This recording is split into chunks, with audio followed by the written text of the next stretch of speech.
Siswa SMA di kawasan Serpong, Tangerang yang menjadi korban perundungan mengajukan permohonan perlindungan ke Lembaga Perlindungan Saksi dan Korban atau LPSK. Wakil Ketua LPSK, Edwin Partogi Pasaribu, mengatakan pihak keluarga korban secara resmi mengajukan permohonan perlindungan atas kasus perundungan pada Jumat 23 Februari 2024. Bentuk permohonan diajukan korban meliputi perlindungan fisik dan fasilitas restitusi atau ganti rugi yang dibebankan kepada pelaku atau pihak ketiga melalui proses pengadilan. Ya, baru pada tanggal 23 Februari pihak orang tua korban didampingi UPTD Tangerang telah mengajukan permohonan perlindungan ke LPSK. Permohonan yang diajukan itu yaitu untuk perlindungan fisik dan restitusi untuk ganti rugi. Sebenarnya sejak perkara ini mencuat, LPSK juga sudah mendalami perkara ini dengan berkomunikasi dengan pihak penyidik, ya. Dan kami juga mendapatkan informasi tentang proses hukumnya. Tentu juga kami akan mendalami permohonan yang sudah diajukan, ya. Sebagaimana standar dalam peraturan perundangan, LPSK harus memeriksa tentang sifat penting keterangan, tingkat ancaman, situasi medis psikologis pemohon apabila dari peristiwa tersebut ada situasi psikologis yang mengalami gangguan, dan juga rekam jejak dari pemohonnya. Nah, kami punya waktu 30 hari untuk melengkapi permohonan ini dan menyampaikannya nanti di rapat pimpinan untuk memutuskan menerima atau menolak permohonan yang diajukan.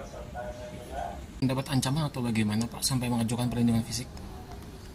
Ya, itu yang kami juga belum bisa memastikan, ya. Kami belum bertemu dengan korbannya dan kami harus lakukan dulu asesmen ancamannya, apakah memang benar ada ancaman atau tidak.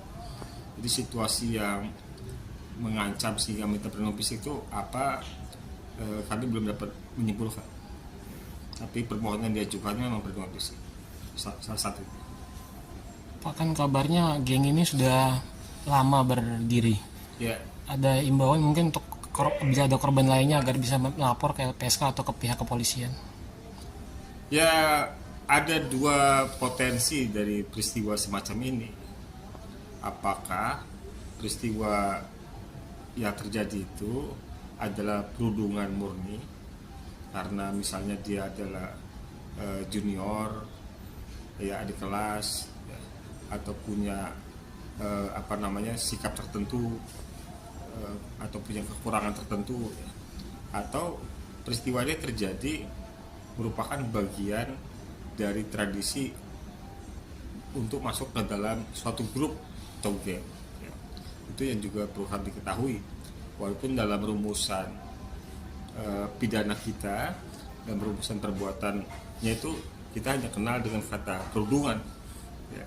Tapi nggak kenal misalnya kata seleksi masuk geng gitu, ya kan, sebagaimana kita misalnya masuk ekstra kampus, ya, yang ada tentu ada kegiatan-kegiatan yang fisik yang mungkin menjadi tradisi dari perakutan dari suatu kegiatan suatu grup, ya.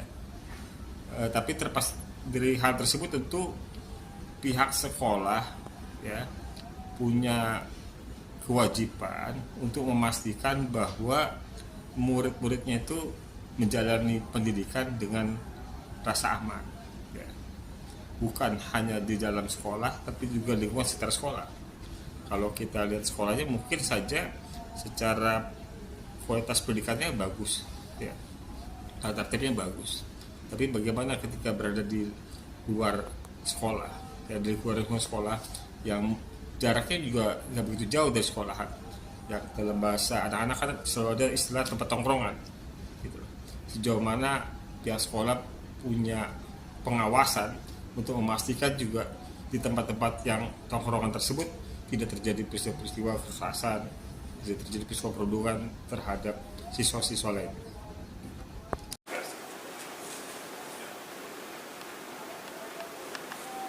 Download Tribun X sekarang, menghadirkan lokal menjadi Indonesia.